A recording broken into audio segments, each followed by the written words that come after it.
बिस्मिल्लाहिर्रहमानिर्रहीम। Today we will talk about what is pica. Pica क्या चीज़ है and the real pronunciation of this word is pica, not a pica. Pica is a condition related to mental health where a person compulsively eats foods that have no nutritional value. ये एक eating disorder है जिसमें कोई भी person ऐसे food item की intake करता है जिनकी कोई न्यूट्रिशनल वैल्यू नहीं होती. 6 साल से कम उम्र के बच्चों में ये ज़्यादा कॉमन है ईटिंग डिसऑर्डर. प्रेग्नेंट वुमेन में भी हो सकता है. It can be normal, it can be harmless और इट कैन बी एक्सपेक्टेड. अब हम इसको फाइका ही क्यों कहते हैं? लैटिन वर्ड है ये और एक परिंदे का नाम था फाइका. पाइका वो भी मशहूर था, ऐसी अनयूजुअल वो चीज़ें खाता था जिनकी कोई न्यूट्रिशनल वैल्यू नहीं थी.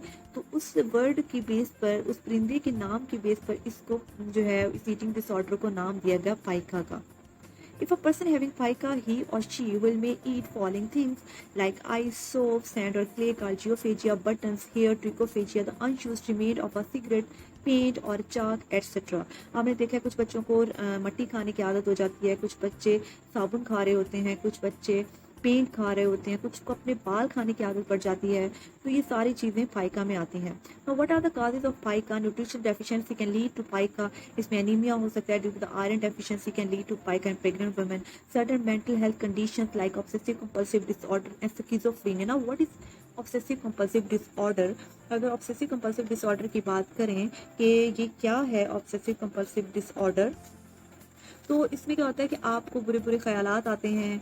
आपका जो बार बार आप ऐसे काम करते हो कि ठीक है, लाइक आप हैंड बार बार वॉश करने की आदत है अगर आपको, या आपको एक वहम हो जाता है कि कहीं मेरी ये चीज़ गंदी ना हो जाए.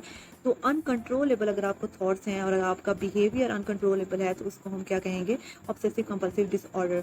और स्किज़ोफ्रेनिया की अगर हम बात करें तो ये एक सीरियस मेंटल डिसऑर्डर है जिसमें आपकी मेंटल एबिलिटी बहुत ज़्यादा अफेक्टेड होती है. Dieting and malnourishment can causes of pica. Now what are the symptoms of a pica? अब इसमें एनीमिया हो सकता है, पॉइजनिंग जो है उसे लेड पॉइजनिंग हो सकती है. उसके अलावा अगर बच्चे जो है अगर मट्टी खाते हैं तो उसमें जो पैरासाइट्स हो सकते हैं वो पैरासाइट आपको पैरासाइटिक इन्फेक्शन काज कर सकते हैं.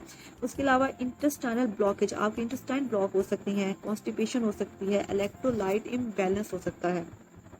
How we can diagnose pica? Pica को डायग्नोज कैसे कर सकते हैं? इसके लिए पहले कोई स्पेशल टेस्ट नहीं है. Your doctor will diagnose this condition based on history and several other factors. उसके अलावा ब्लड टेस्ट भी हम करेंगे देखने के लिए कि कहीं आयरन की डेफिशिएंसी तो नहीं है, कहीं जिंक की डेफिशिएंसी तो नहीं है. इमेजिंग टेस्ट भी हम करते हैं देखने के लिए कि to see any signs of blockage और इंटरनल कोई डैमेज तो नहीं हुआ. उसके अलावा हम इसमें ईसीजी भी करवाते हैं, ठीक है, देखने के लिए कि आपकी हार्ट बीट नॉर्मल और एबनॉर्मल तो नहीं है. ठीक है, तो उसके अलावा ये सारी चीज़ें हम इसमें देखेंगे डायग्नोसिस में. How pica can be treated? अब इसमें लेड पॉइजनिंग अगर हो जाती है इन केस आपको, तो उसके लिए आप क्या करोगे? उसके लिए किलेशन थेरापी करवाई जाती है जिसमें आप ऐसी मेडिकेशन देते हो जो लेड के साथ जाके बाइंड होंगी और जब वो बाइंड हो जाएंगी तो यूरिन से वो लेड का जो कम्प्लेक्स है उसकी एक्सक्रीशन हो जाएगी.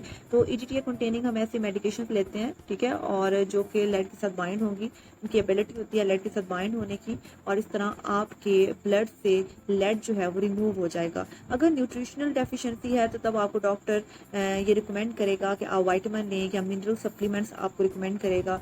अगर आपको कोई मेंटली इफेक्टेड कोई आपको ये कंडीशन है जैसा कि, तो अगर ऑब्सेसिव कंपल्सिव डिसऑर्डर की वजह से फाइका हो रहा है तो फिर आपकी बिहेवियरल थेरापी भी की जाएगी.